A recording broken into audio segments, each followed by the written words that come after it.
trabajo acerca de la militarización en México en dos aspectos. Uno es la militarización o el proceso de entrega de facultades civiles que se ha dado en el país a los militares en materia de gobierno público, de administración pública.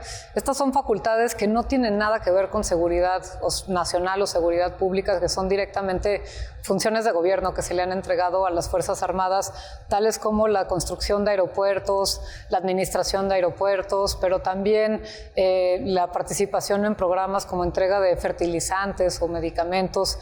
Y aquí uno de los problemas que hemos encontrado es que no existe información de los presupuestos que se manejan, del destino de estos recursos, de si se licitan o no se licitan los recursos.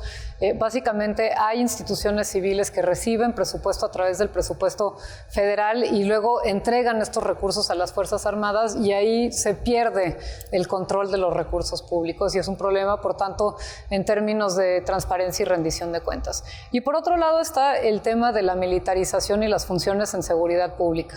Y ahí lo que hemos visto es cómo gobiernos estatales, gobiernos municipales, además del gobierno federal, ha involucrado a militares en tareas de seguridad pública con amplísimas facultades. En la Guardia Nacional, la entrega de la Guardia Nacional tiene más de 44 facultades que se le han dado a las Fuerzas Armadas.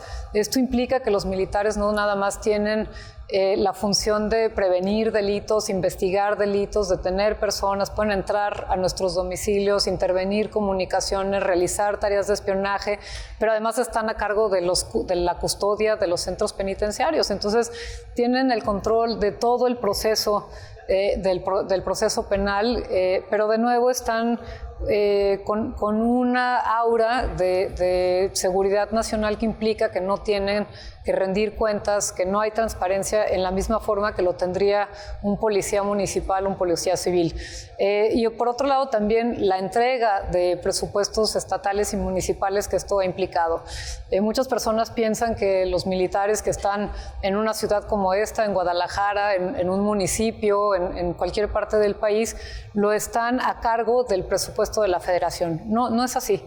Los municipios, los estados tienen que dar sus recursos para seguridad pública a las Fuerzas Armadas. Entonces, lo que estamos viendo en conjunto es que no sabemos bien a bien cuáles son las funciones que hoy tiene y que cumplen las Fuerzas Armadas. No tenemos mecanismos de transparencia y rendición de cuentas para ver cuántos recursos reciben y cómo los utilizan. Y por último, pues tenemos un poder judicial postrado que no ha hecho la labor de contrapeso, de freno y de vigilancia de todas estas funciones que realizan.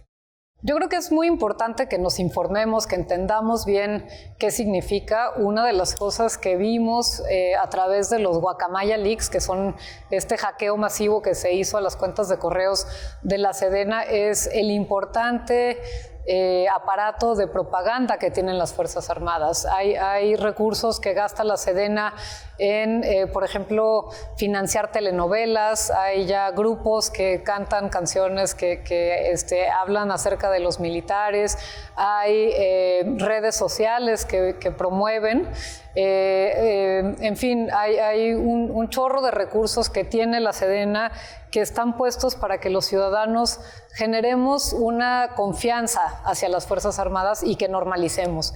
Creo que es bien difícil, pero también importante que entendamos que la militarización no trae paz. No es cierto, hay muchos estudios que muestran que la militarización no solo no contribuye a pacificar al país, sino que genera nuevas condiciones de violencia, y creo que hay que detenernos a pensar qué es lo que creemos de los militares y cuáles realmente son las funciones. Creo que lo que hay que insistir y pensar es que en una democracia constitucional necesitamos instituciones civiles. No es cierto que las Fuerzas Armadas, simplemente por estar vestidas de verde olivo, algo los hace distintos y que por lo tanto no va a haber corrupción. Para que no haya corrupción necesitamos mecanismos fuertes de rendición de cuenta, de transparencia, y creo que lo que necesitamos insistir es que se deje de ampliar las facultades de los militares, que dejemos de romantizar el uniforme verde y pensemos que lo que necesitamos para tener un Estado justo es instituciones de democracia constitucional, mecanismos de rendición de cuenta y de transparencia, y no simplemente delegarle a un cuerpo como los militares todas estas responsabilidades.